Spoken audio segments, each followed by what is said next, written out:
Welcome back to Encouraging Things. In today's video we're going to be putting together a G-frame, which is a style of Gundam action figure that is highly customizable. G-frames are not grades of Gundams like you'd find normal models, however they are pretty much the same scale as 1/144 sized Gundam models. Now depending on where you get your Gundam G-frames, there are some differences. The American boxes come in pairs, there's the armor set and the accessories, while imports from Japan are separated into two boxes. They also come packaged together from time to time, but if you ever order any from overseas, just make sure you're getting both rather than one or the other. So the first thing we're going to do is we're going to put together one of these G-frames that I've been really excited about. And of course this is the RX-79G, the ground type mobile suit Gundam from the 8th MS team.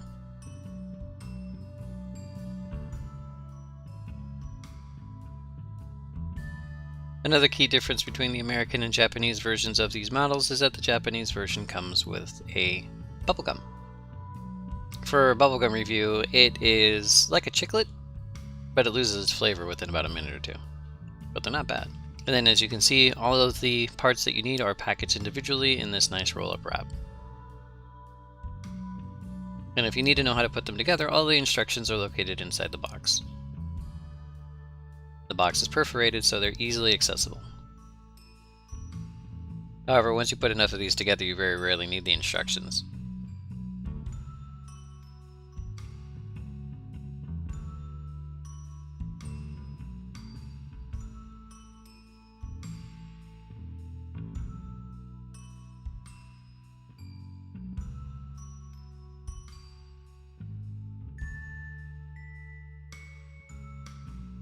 So if you want to take the time, you can put the armor set together on its display stand by putting all the parts and pieces that come in the bags.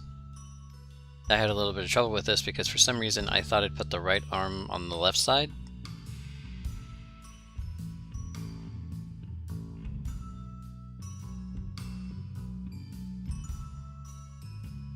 Only to find out I had it right the first time.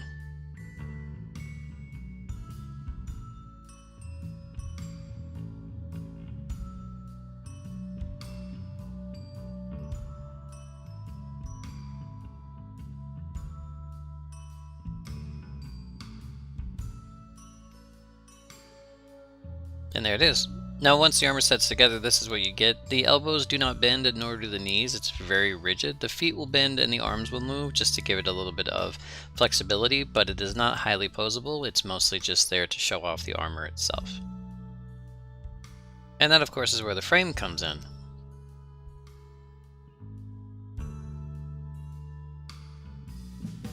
And just like with the armor set, we do get another piece of gum.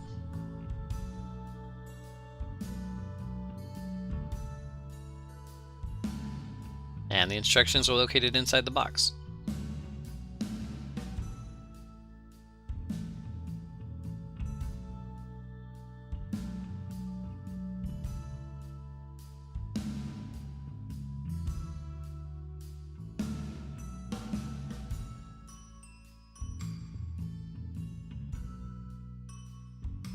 So as you can see, the armor frame itself is much more articulated. It bends at the elbows. It also has a double knee joint, and this allows for a lot more articulated movement and posing for the figure.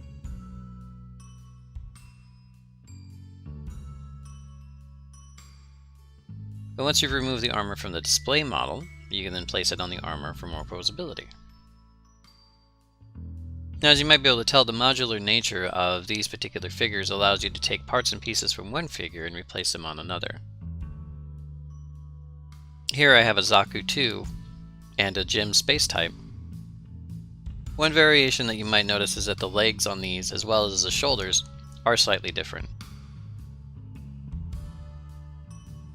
This difference can create kind of an issue, as you do have to place the armor on the correct body, as I've done here. And then from there you can remove different... Oh, they're fighting again. Okay, with that out of the way, now we can remove different parts and start sticking them together in random orders. Here I had to remove the arm from the Zaku 2 shoulder, as I wanted to use the shield for the Gem, and for that I needed the Gem's armor plates, which would not fit on the arm for the Zaku 2. Just a couple sockets, and now I have two separate arms.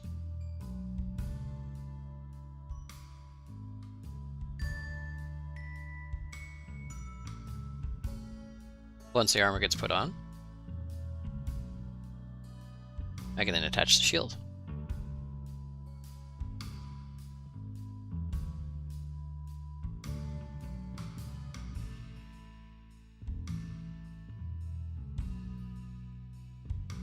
Some of the pieces are a bit tight fit, but with a little bit of wiggling you can get them to come loose.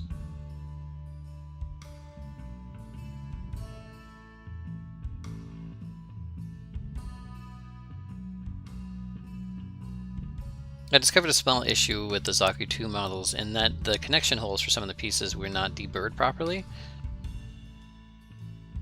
and so the piece would not fit.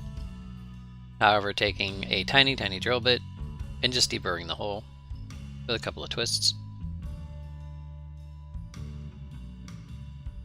then allowed me to put the piece on without any issues, and it still fits snugly.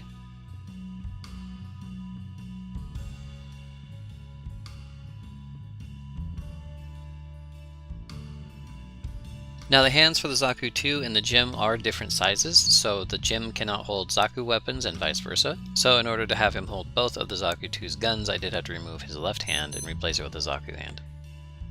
As a quick segue, I wanted to let everybody know that I am using a new camera setup. This particular setup is using a Nikon camera with autofocus, so if the camera seems to be jumping in and out between focused and unfocused, that's the reason why. My camera is actually sitting on my desk for stability, so every time I bump my desk, things tend to wobble a little bit.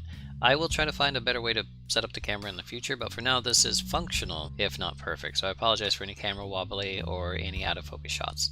And now I can hold both weapons. I feel that I may have gone overboard with the amount of weapons that I placed on this particular model.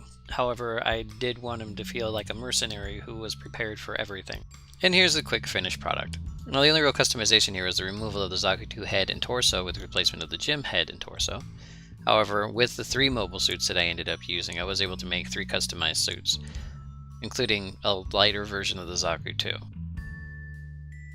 It would probably look a lot better if I unified the colors, however my spray booth is not currently active or set up, and so therefore they had to stay at their basic colors, which is fine because there are additional mobile suits that I'd like to acquire, or that I already have, that I'd like to try to swap pieces out, see if I can make something a little bit more interesting than what I've shown here. Of course, I encourage each and every one of you to go out and find your own G-frame Gundams, take them apart, put them back together in a different order, and get used to the idea and the way of scratch building that doesn't require you to cut and paste a lot.